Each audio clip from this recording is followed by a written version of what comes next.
নমস্কার শ্রোতা ও বন্ধুরা, আমার চ্যানেলে সকলকে জানাই সুস্বাগতম।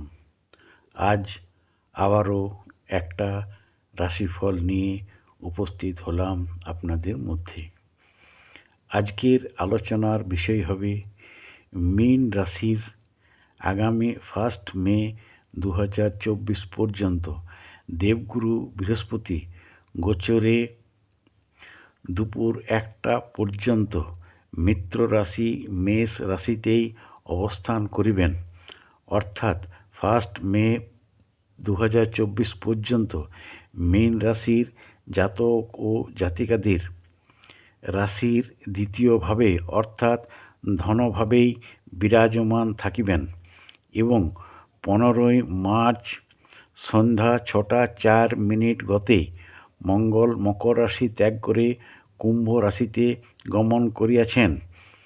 এখানে পূর্বেই শুক্রের অবস্থান ছিল এবং 15 তারিখ শুক্রের সহিত শনি ও মঙ্গলের একটা যুতি যোগ হইয়াছে। তাছাড়া 18ই মার্চ 2024 শনি মহারাজ নিজ গৃহে উদিত হইয়াছেন। শনির এই উদীয়মান অবস্থাটা খুবই গুরুত্বপূর্ণ মানা হইয়া থাকে। সুতরাং দেবগুরু বৃহস্পতি 1 মে 2024 দুপুর 1টা পর্যন্ত জাতক ও জাতিকাদের নানাবিধ উপায়ে ও সৎ পথে অর্থ উপার্জনের সহায়তা করিবেন এবং শুক্র ধনাগমের পথ প্রশস্ত করিবেন ও সুখী জীবন লভ্য করাইবেন। এখানে বাকি যে সকল গ্রহ বিরুদ্ধ তথা প্রতিকূলতার মধ্যে থাকিলেও দেবগুরু বৃহস্পতি ও শুক্র ধন ও অর্থলাভের ক্ষেত্রে পূর্ণ সহায়তা করিবেন, অর্থাৎ নানাবিধ বাধা বিপত্তি অতিক্রম করিবেন। যাই হোক, মীন রাশির আলোচনা এ পর্যন্তই।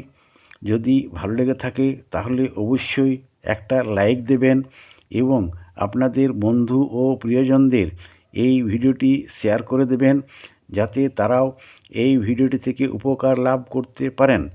ও যারা আমার চ্যানেলে নূতন রয়েছেন তারা যদি উপকৃত হয়ে থাকেন এই ভিডিওটি থেকে, তাহলে অবশ্যই একটা সাবস্ক্রাইব করে দেবেন এবং পাশে থাকা বেল আইকনটি ক্লিক করে রাখবেন, যাতে নতুন নতুন ভিডিও এলে সবার প্রথমে আপনি সেগুলি দেখতে পারেন। খুব শীঘ্রই আমি পরবর্তী ভিডিও নিয়ে উপস্থিত হব আপনাদের মধ্যে। প্রত্যেকে খুব ভালো থাকবেন ও সুস্থ থাকবেন। ধন্যবাদ।